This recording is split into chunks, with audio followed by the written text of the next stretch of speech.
जिससे भागने का प्रयत्न करोगे वो तुम्हारी स्मृति में सदैव रहेगा। ये नियम है। जो संसार से भागेगा उसकी स्मृति में संसार सदैव रहेगा। जो स्त्री से भागेगा उसके मन में स्त्री सदैव रहेगी। जो पैसे से भागेगा उसके मन में पैसा सदैव रहेगा। दो ब्रह्मचारी जा रहे थे, नदी के तट पर पहुंचे। वर्षा के दिन नदी में बाढ़ आई थी। एक युवती स्त्री बही जा रही थी, चिल्ला रही थी, बचाओ बचाओ। दोनों ने आवाज सुनी। एक ने कहा दूसरे से, अरे कोई बेचारी महिला बही जा रही है, मर जाएगी, बचाना चाहिए।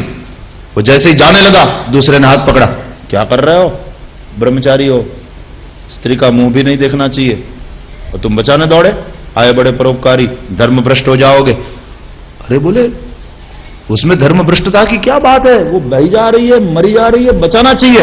बोले उसको बचाने के लिए तुम उसको स्पर्श तो करोगे, और स्त्री का स्पर्श छे काहे का ब्रह्मचारी, भ्रष्ट हो जाएगा। उसने कहा जो भी हो उसको बचाना मेरा धर्म। ब्रह्मचारी दौड़ा, मजबूत आदमी था, जवान था, तैराक था, अच्छा, कूद पड़ा नदी में। बही जा रही थी वो स्त्री, उस तक पहुंच गया तैरते हुए, पकड़ा स्त्री को।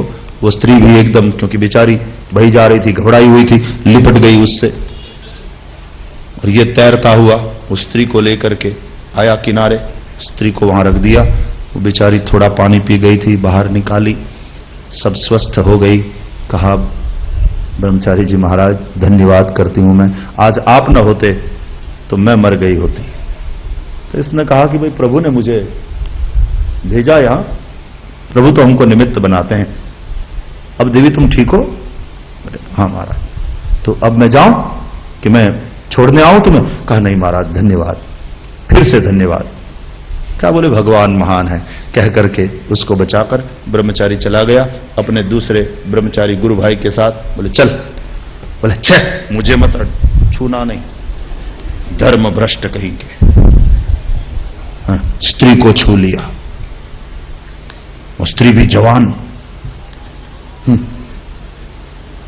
और सुंदर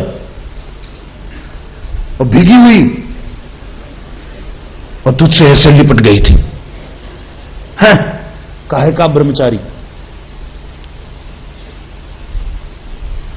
उसने कहा मैंने तो अपने धर्म का पालन किया, उसको बचाना था, मैंने बचा लिया, बात खत्म, इसमें मेरा ब्रह्मचर्य। बोले काहे का अब तो ब्रह्मचारी?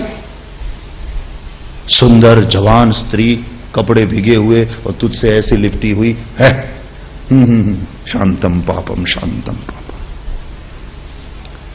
उस ब्रह्मचारी ने कहा पागल, मैं तो उस स्त्री को वहां छोड़ के आया हूं, लेकिन लगता है कि तू अभी सिर पे उठा के चल रहा है, अपने भेजे में उठा के चल रहा है। धर्मभ्रष्ट मैं हुआ कि तू हुआ? वो सुंदर थी, बहुत खूबसूरत थी, जवान थी, भीगे हुए कपड़े, मैंने कुछ नहीं देखा, लगता है तूने ध्यान से देखा। मैंने तो उसको वहां छोड़ दिया, लेकिन तू तो दिमाग में उसको उठा के ढोता हुआ चल रहा है। धर्मभ्रष्ट मैं हुआ कि तू हुआ? भागने का नाम सन्यास नहीं, जागने का नाम। इसलिए तुमने देखा ब्रह्मचर्य शब्द अपने आप में सकारात्मक शब्द है। स्त्री से, विषयों से भागने का नाम ब्रह्मचर्य नहीं है। और जो विषयों से भागते हैं, जो विषयों से उलझते हैं, जो विषयों से लड़ते हैं, प्रायः उनमें ब्रह्मचर्य फलित नहीं होता है।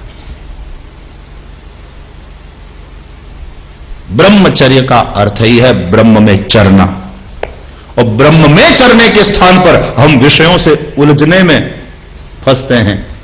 और यही वजह है कि प्रायः हम विषयों के सामने फिर हार जाते हैं, वासनाओं के सामने घुटने टेक देते हैं, वासनाएं पराजित कर देती हैं।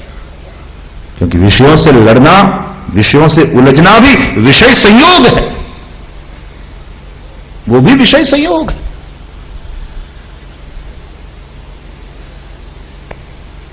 न जाने कितने उपवास करते हैं, कितनी कठिन तपस्या करते हैं, शरीर को सुखा देते हैं,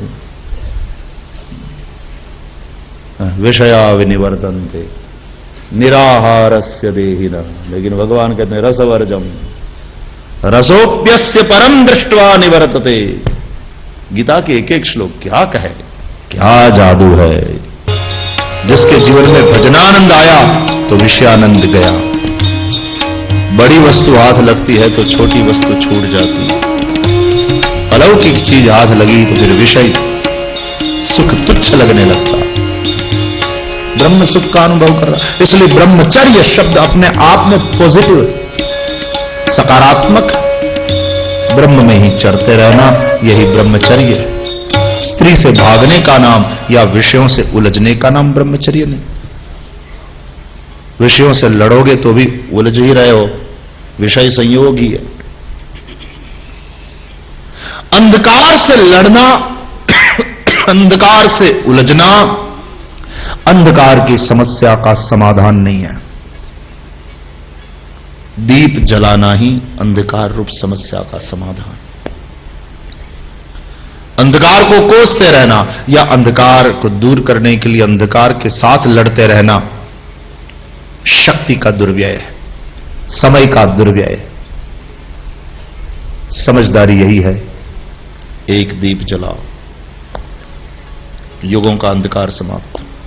किसी कमरे में 30 साल से कमरा बंद हो, 30 साल से अंधकार हो वहां, तो उस अंधकार को मिटाने हटाने के लिए 30 साल नहीं लगते।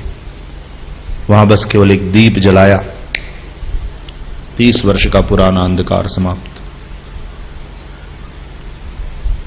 बस यहां जैसे ही प्रेम का प्रकाश हुआ, जैसे ही ज्ञान का प्रकाश हुआ, जैसे ही व्यक्ति ब्रह्म में स्थित हुआ, ब्रह्म में चरण उसका शुरू हुआ, ब्रह्मचर्य गए विषय।